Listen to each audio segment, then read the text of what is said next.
साथियों, आज हम मुंबई दादर में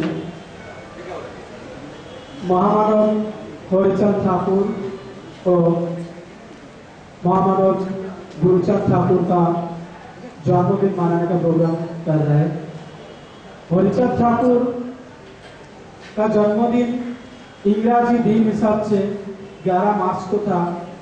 उन्होंने 1812 साल में 11 मार्च को जन्म हुआ। फरीदपुर जिला गोपालगंज डिस्ट्रिक्ट में सुपलाडांगा गांव में, और गुरुचंद ठाकुर में उनका जन्म 13 मार्च 1846 को हुआ। ये दोनों महामानव ने पिछड़े पड़ा समाज को आगे लेने के लिए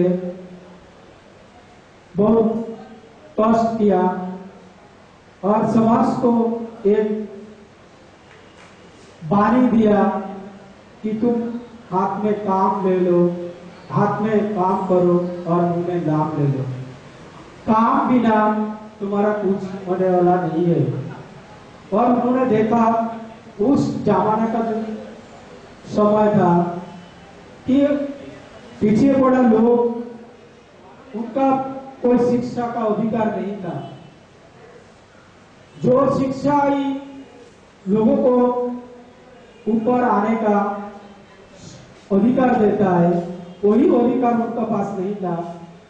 हरिचंद ठाकुर पहले ये शिक्षा का अधिकार देने के लिए उन्होंने शुरू किया और लोगों को अंदर जो ब्राह्मणी कल्चर था, वो कल्चर उनको दिन के दिन पूरा दबा के रख दिया था। उनको पूरा मिट्टी में मिला रहा था। वो कौन है उनको जानने का भी अधिकार नहीं था। इससे उभरने के लिए हरिचंद ठाकुर कोशिश किया है, जिसके लिए हरिचंद ठाकुर को कहा जाता है पोतित पावन हरिचंद ठाकुर। पोतित क्यों कहा जाता है? क्योंकि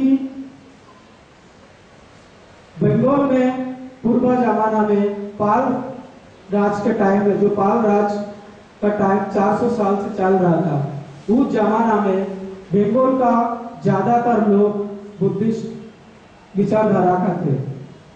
लेकिन जो बल्लाल सेन आया था, उनको द्वारा इनको ऊपर बहुत सारा अत्याचार किया जाता है। उनको ये धर्मों से निकाल दिया जाता है। इसकी वजह से उनका कोई धर्म ही नहीं रहता है, जिसलिए पतित कहा जाता है। जिसको पास कोई धर्म नहीं है उसको पतित कहा गया।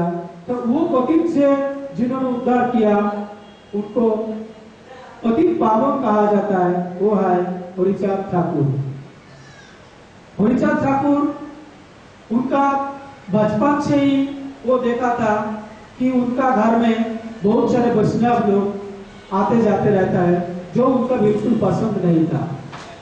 उन्होंने उनको ऊपर बहुत गुस्सा होते थे, लेकिन उनका पिताजी उसको डांटता था। लेकिन फिर भी वो बोलते थे, ये जो वैष्णव लोग है, ये भेदधारी लोग है, ये भंड है, इसको दूर हटने के लिए बोलो। वो बचपन से ही ऐसा बिहेव करते थे। और उन्होंने 18 साल उम्र में, 1830 साल में वो बौद्ध धर्म का स्थापना कर लिया था, क्योंकि उन्होंने सोच समझ लिया था कि ये समाज को उद्धार करने के लिए संगठन चाहिए। बिना संगठन में हम काम नहीं कर सकेंगे। इस हिसाब से उन्होंने काम किया, लेकिन उनका काम पूरा हो कर नहीं पाया। इसीलिए उन्होंने सोच के उनका सुपुत्र गुरुचंद ठाकुर को ये काम दे दिया। जैसे बाबा साहब अम्बेडकर का टाइम में बाबा साहब देखते थे कि उनका पास जो लोग हैं उनका काम लेने वाले कोई नहीं है। गुरुचंद ठाकुर भी, हरिचंद ठाकुर भी ऐसे बहुत सोच समझ के देखा था उनका पास जो लोग था, लेकिन उनका काम का दायित्व देने के लिए ऐसा कोई नहीं मिला। तो वो काम का दायित्व उन्होंने उनका गुरुचंद ठाकुर को दिया। और गुरुचंद ठाकुर को सबसे बड़ा बात बताया, तुमको और कुछ नहीं, सिर्फ एक ही काम करो, शिक्षा का आंदोलन करो। हमारा जाति जब शिक्षित हो जाएगा तो अब ये सब जान लेगा कि हमारा अधिकार क्या है, नहीं है।